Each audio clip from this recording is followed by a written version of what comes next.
They called it Varnak 9, a garden moon suspended in a cradle of distant stars.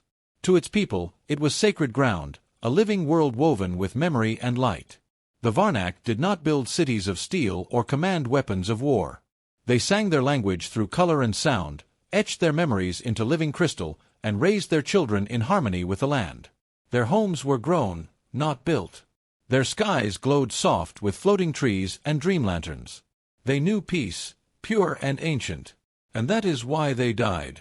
The humans came on the day of the Moonbloom Festival, when all the Varnak gathered in the Heart Grove to sing the memory hymn beneath the glowing crowns of the mother trees. Thunder cracked above them, but not from the sky. It was artificial, metallic, and cold. Moments later, the clouds tore open, and fire rained down. Steel dropships slammed into the ground with deafening force. Energy cannons tore through the crystalline canopy. The Varnak did not run. They tried to speak, to greet, to understand. But they were met only with silence and fire. Human soldiers in black armor marched through the groves, marking targets, exterminating everything that shimmered or breathed. In a home deep beneath the main spire, a small Varnak child hid beneath a silken table. His skin shimmered faintly like moonlight on water, and his eyes pulsed with liquid blue light. His name was Varn. His mother knelt beside him, wrapping his fragile form in her arms, singing an ancient lullaby that glowed softly in the air around them. She smiled, even as the walls shook and the screams drew closer. The final blast ripped through the dome. Light swallowed them. His mother's body was thrown backward, her song cut short. Rubble collapsed. Glass dust settled. And all that remained was ash. But Varn did not die. He stayed hidden beneath the wreckage, curled beneath the broken body of his mother. He did not speak. He did not cry. 4 hours, then days, he remained still. The glow in his skin faded to black. The once vibrant light of his people dimmed to memory. And far above, the humans declared victory. Back on Earth, they celebrated. In corporate towers and military bunkers, drinks were raised and medals were pinned. Varnak 9 was listed as cleared, no hostiles, no survivors, full technological recovery. Scientists catalogued the stolen artifacts: glowing eggs, living crystal cores, bioreactive saplings. One soldier joked about how easy it had been. They didn't even fight back, he laughed, flipping through photos of the dead. In the corner of the lab, sealed in a containment case, a faintly glowing orb pulsed once. A scientist stared at it in silence. "We made gods bleed," he whispered. Years passed. Varnak 9 was left barren, its ruins claimed by scavengers and silence. But beneath the shattered heart of the planet, something stirred. Varn emerged. He was no longer a child. His body, once soft and glowing, was now dark and cracked, laced with the raw mineral scars of the core. He wandered the dead city in silence, stepping over bones and shattered dreams. The trees, once alive, whispered nothing. The water no longer sang. At the center of the moon, he found the core. It was cracked and flickering, but still pulsing with the memory of his ancestors. A fountain of energy once reserved for the elders, now exposed, bleeding into the soil. Varn stepped into the light. It welcomed him. It remembered him. It showed him visions, his people, his past, and the moment their memory was torn from the stars. He saw his mother's face, glowing in song. And he saw her die again. The core responded to his grief. Tendrils of light curled around his fingers, then his spine, then his mind. Varn screamed, not in pain, but in transformation. The last child of Varnak was no longer just a boy. The memory of his people, etched into the very code of the world, began to rewrite him. His bones hardened with living stone. His blood shimmered with ancestral fire. His thoughts pulsed with one word: return. Varn slept within the core for many more cycles. The world healed around him in whispers, but he did not rejoin it. His body evolved, a living relic of his extinct kind. He fed on ambient energy, absorbed every echo of memory left in the planet, and waited for the right moment. When he emerged again, he stood taller, darker, pulsing with unreadable symbols across his chest and arms. His voice had changed. He no longer sang. He spoke, and the world listened. "You erased my name," he said in the old tongue. "I will carve it into your bones." In Earth's orbit, a routine exploration drone passed near the dead moon. It captured something. Movement. A figure walking through the ruins. Humanoid. Glowing faintly. Impossible. The footage transmitted back to Earth and ignited immediate panic. Scientists stared in horror. "He's alive," one whispered. "He survived." A military advisor cursed under his breath. "If he's still there, he remembers what we did." They didn't know the half of it. Varn was not merely alive. He was awake. And he was coming. The footage from Varnak 9 didn't last long, 32 seconds of grainy distortion, then static. But it was enough. The image of the figure, tall, symmetrical, glowing with ancient runes, sent a wave of cold panic through Earth's higher circles. Military command scrambled to determine if the footage was real. Tech corporations that had profited from Varnak's ruins launched private investigations, hoping to bury what they'd seen. The public, of course, was told nothing. But Varn had already left the moon. The creature they believed was a remnant was now a force in motion, drifting through the void in a living vessel grown from the roots of the core. It wasn't a ship in the traditional sense. There were no engines, no metal walls, only a breathing structure of bone and memory, pulsing with stored energy, folded in and out of space. It moved through star lanes the Varnak had once used for communion, not war. Varn, last of his kind, drifted silently toward the planet that had killed his people. He had no need for maps. Their memory lived inside him. He saw the Earth long before he arrived, felt its heat, its hum, its noise. He watched its satellites spin like blind insects. He listened to its signals, advertisements, music, laughter. For a moment, he almost wept. Then he remembered the day his mother died, and the sound became static. Earth did not see him arrive. His vessel did not break the atmosphere like a comet. It unfolded itself above the planet's northern hemisphere, cloaked in the blind spots of their satellites, and exhaled Varn like breath. He drifted downward in silence, unseen, until his feet touched the rooftop of a biotech research tower in what had once been called Vancouver.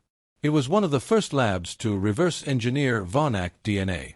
Inside, scientists worked through the night under the dull glow of blue-white LEDs. Behind glass walls, fragments of Varnak flora pulsed gently in nutrient tanks. They didn't understand what they were studying, only that it healed, regrew, responded to emotion. They called it empathic tissue. They called it a breakthrough. They didn't call it what it was: stolen life. Varn moved through the facility like a shadow made of silence. Cameras failed as he passed. Lights flickered and dimmed. He wore no armor. His body was weapon and shield alike. He did not touch the scientists. Not yet. He moved into the lower levels, toward the secured vaults where the worst crimes were kept. There, in rows of frozen stasis pods, were the anomalies, half-grown clones of Varnak infants, engineered from recovered genetic material, warped into human-compatible hybrids. Limbs twisted. Eyes glassy. Souls unfinished. The scientists had named them things like V-Subject 13 and G-Alpha. Varn knelt beside one, the faintest flicker of light in its chest. Not alive. Not dead. Held in stasis since the day of its creation. A grotesque mimicry of what his people had once brought into the world through song. Varn closed his eyes. He did not speak. He let the silence speak for him. And the pod cracked open. The lights across the lab went dark. Alarms wailed. Security doors slammed shut. But by then, it was too late. The facility's gravity systems reversed momentarily, twisting reality just long enough to allow something impossible to happen. The stasis pods began to glow. Not with life, but with memory. Varn extended his hands, not to destroy, but to restore. He pulled the ancestral echoes from the pods, the corrupted DNA, the warped code, and rewrote it in real time. The air shimmered around him as tendrils of energy emerged from his chest, stitching together a living history that had been broken. The walls screamed. The machinery buckled. The scientists, trying to escape, found themselves trapped in endless loops of their own creation. One opened a door and found the same hallway repeated again. Another ran down a staircase only to find himself back at the top. Reality no longer obeyed them. Varn's power was not just physical. It was cognitive. His body had become a vessel for ancestral memory, and he wielded that memory like a scalpel, carving through time and perception. He didn't kill them. He unmade their certainty. In one observation room, a lead geneticist stared at the glowing clone of a Varnak infant as it opened its eyes and looked directly at him. The infant didn't cry. It didn't move. It simply stared, and the man collapsed, sobbing, as images poured into his mind, of Varnak families, of laughter in the glowing groves, of a world he'd never seen but had helped destroy. He saw the day the sky burned, from their eyes. Elsewhere, another scientist attempted to broadcast a distress signal, only to find that every screen now showed the same thing: a single glowing eye, unblinking, rimmed with shifting alien script. It watched them as they had watched him. It judged in silence. Varn walked among the chaos, untouched. The building now bent around his presence, architecture folding into itself like memory collapsing into trauma. He entered the chamber marked Restricted, Artifact Vault, and paused before a display case. Inside, behind 3 layers of reinforced glass, was a simple object. A crystal memory flower, cut from the hands of his mother. The last time he'd seen it, she had worn it across her chest during the Moonbloom Festival. Now, it was tagged and catalogued with a barcode, listed as Specimen 47B, Emotional Trigger Matrix. Varn touched the glass. And it melted. He took the flower. It pulsed in his palm. A low hum filled the air, not mechanical, but harmonic. A resonance of grief. The building's foundation cracked. On the streets outside, civilians saw light swirl from the tower's windows. Some pointed, thinking it was a fire. Others ran, as the sky above seemed to ripple with invisible pressure. Inside, Varn began to sing. Not as his people once had, not the pure, melodic song of peace. This song was heavy, dissonant. A requiem built from broken tones. A call not to the living, but to the forgotten. The melody spread across the city like radio waves, passing through walls, minds, machines. And those who heard it, remembered. In hidden laboratories, researchers suddenly collapsed, overcome with emotions they could not name. Dreams of glowing trees. Cries of alien infants. The shame of conquest. The guilt of silence. All of it swept over the earth in one night. And then, silence again. By morning, the tower was gone, replaced by a single black flower growing from the cracked concrete. The governments of Earth never officially acknowledged the event. The public was told it was a gas explosion. But some had seen the figure in the footage. Some had heard the song in their sleep. And far above, in the dark between satellites, something moved. Varn was not finished. He had only taken back what was his. The real punishment was yet to come. The flower bloomed for 7 days. In the middle of a ruined city block, where the biotech tower had once loomed, the black crystal flower pulsed with a faint, rhythmic hum. It didn't grow or spread. It simply existed, like a heartbeat frozen in time. People came from all over to see it. Scientists were baffled. Priests called it an omen. Children claimed they could hear it whispering, though no recording equipment ever caught a sound. And then, on the 8th day, it was gone. Just as quietly as it had appeared, the flower vanished.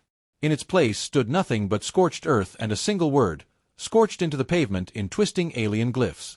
Remember. The warning reached those who understood it. The corporations that had pillaged Varnak's artifacts began purging records. Underground labs were destroyed. CEOs vanished. But memory, once awakened, cannot be buried again. Rumors spread, of lights in the skies above the Arctic, of machines going silent, of dreams that didn't feel like dreams. The global network stuttered. Satellites blinked out. And somewhere in the black beyond the moon, he waited. Varn stood aboard his living vessel, suspended in a field of raw memory. He watched Earth not with eyes, but with presence, sensing every fracture in the human mind, every ache of unacknowledged guilt. He saw the world's endless noise, its blind forward motion, the way it devoured without pause. He had come to destroy it. That was the plan. To bring the same fire they brought to Varnak. To wipe away the world that had erased his people without a second thought. But as he drifted in the womb of his ship, singing quietly to the memories of the fallen, something within him stirred. The core had changed him, yes. But it had not stripped away his soul. And his people had never been creatures of revenge. They were creatures of memory. So, Varn made a decision, not to destroy Earth, but to reshape it. He began with the satellites. Without firing a single weapon, Varn's vessel rewrote their data. One by one, they fell silent, then woke up, each transmitting a new signal, looping endlessly across every channel, in every language. It was not a message in words, but in images. Emotions. Memories. The first was the image of a Varnak child playing in a floating field of dream blooms. The second, a village consumed by fire. Then a mother's hand reaching for her son. And finally, a single glowing eye, staring through the lens, seeing everything. For 3 full days, Earth's airwaves were silent except for the song, low, mournful, endless. Billions heard it. Some cried without knowing why. Others broke into panic, claiming they were being watched. A few ended their lives, unable to bear the sudden flood of alien grief. But most simply remembered, even if they didn't know what. They remembered silence.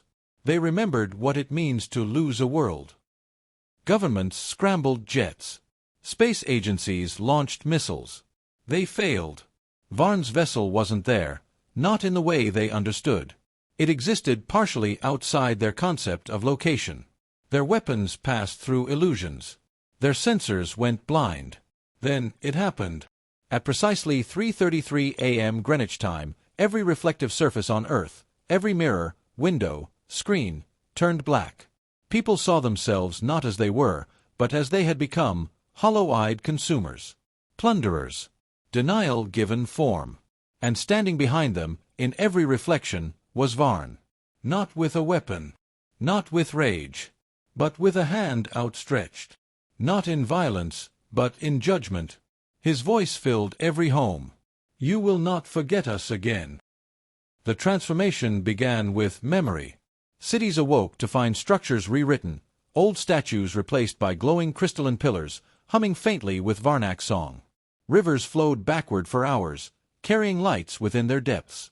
In libraries and archives, entire databases had been overwritten with new entries. Names of the Varnak dead, their songs, their dreams, their children. Children across the globe began speaking in unfamiliar tongues while sleeping. Artists who had never seen the stars began painting Varnak groves in uncanny detail. Across time zones and continents, people reported the same recurring dream: a glowing field, a child kneeling beside a pool of stars, and a voice that whispered, "Remember us." In the final act of his judgment, Varn descended one last time. He appeared in the ruins of what had once been a weapons facility, one of the original command hubs for the invasion of Varnak 9. Now, it was abandoned, left to rot. And yet, deep beneath the surface, human minds still labored, scientists tasked with creating the next generation of biological warfare using leftover alien code. Varn stepped into their chamber without sound. The air bent around him. The lead scientist looked up, stunned. How did you get in here?" Varn said nothing. He reached out and placed his hand on the wall. The lab began to shift. Machinery turned to bone. Lights flickered into crystal. The ceiling pulsed with breath. The scientists screamed, not from pain, but from understanding. For the first time, they felt what they had created, not data, not profit, loss. In that moment, the lead scientist collapsed. And in his final seconds, he whispered, "We were wrong." Varn stood over him in silence. Then he turned to the others. "I do not come to end you," he said, his voice 100-layered tones. "I come to give you what you gave us." He opened his chest, revealing a swirl of light, memory, grief, and the sacred code of a forgotten people. Then he left. From that day on, Earth was different. It did not burn. But it did remember. Every 5 years, on the anniversary of the Moonbloom Festival, the skies shimmer slightly. Songs play on the wind. Cities pause. Children look to the stars and feel something. And in every corner of the planet, there grows a single black flower. No one knows where they come from. But everyone knows what they mean. Epilogue. The sky does not forget. Varn no longer watches Earth as a god or an enemy. He drifts between stars, carrying the last songs of his people in a vessel made from light and sorrow. He speaks to the broken, the forgotten, the silent ones across galaxies. He is no longer the last of the Varnak. He is their echo, their warning, and their voice. Because some worlds burn, but others remember. And the sky does not forget.